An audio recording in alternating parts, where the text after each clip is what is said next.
واحد السيد قال لي المسكين تعرف يا عينيه ما يرفدهمش من الارض، الظرافه الحشمه بالسيف باش جا معايا، جبتو غير في خاطر ويسع. عملت مليح، هذا هو رمضان، وعود كل يوم جيب لنا واحد يفطر هنا معانا، فهمت؟ وربي ان شاء الله يجعلها في ميزان الحسنات. واش راح تسقى منها؟ ما كان والو، غير شويه شربه وحبه بوراك، ما كلاتش كسر راسك. أزول، السلام عليكم، واش راكم؟ ان شاء الله تكونوا كامل مليح وصحتكم تكون لاباس. اليوم جبت لكم زوج وصفات في فيديو واحد، نبدلوا شويه.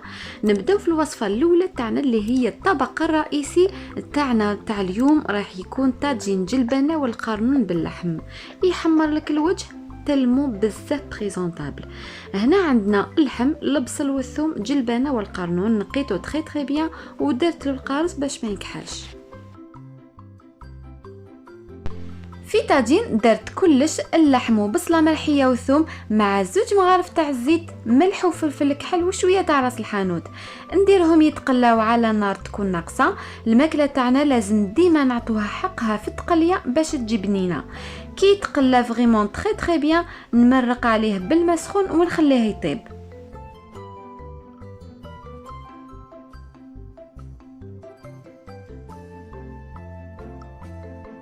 كي يطيب اللحم ولا يقرب الطياب نزيد عليه الجلبانه والقرنون ونخليه حتى يطيب لنا هذاك القرنون. هاوليك الطبق تاعنا شحال يشهي. اللي تحب القرنون ولا القرنون بالجلبانه نقول لك سيداتي جربيه بهذه الطريقه ويجيك بنين، يجيك فريمون سوبر بيان. عرض على السيد وسقسيه الا عجبته الماكله ولا لا، واش بيك؟ واش مع مرك عجبتك الماكله خويا؟ الحمد لله، انا راني رايح غير بالعقل، ما رانيش حاب نشوكي لي ستوما. صحتك. اروحوا دور كنديروا هذه الوصفه تاع البوراك بالدجاج والبطاطا، من اروع ما يكون. وإلا تبعتوا هذه الطريقه راح تديروا كميه كبيره هكا باش ما تبقاوش كل يوم تخدموا غير في البوراك. في مقله درت شويه زيت، بصل مقطع، زوج سنينات ثوم يتقلاو، ومن بعد زدت عليهم بولي هاشي، لي زيبيس، درت ملح فلفل كحل، توابل البوراك وشويه كوري.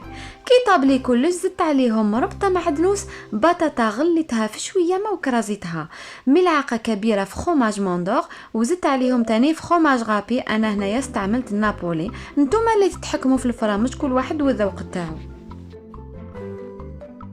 كي عمرت البوراك تاعي قسمته على زوج، نص قليته اليوم انا بنتي تحب بزاف البوراك، نص الاخر خبيته دون اون بواط هكا باش نلقاه غدوه واجد، جا مقرمش وبنين من الداخل. فريمون ما نحكي لكمش، ديروه بهذه الطريقه بالصحه والراحه. ما تنساوليش برك هذاك الجام، صح فطوركم، سلام.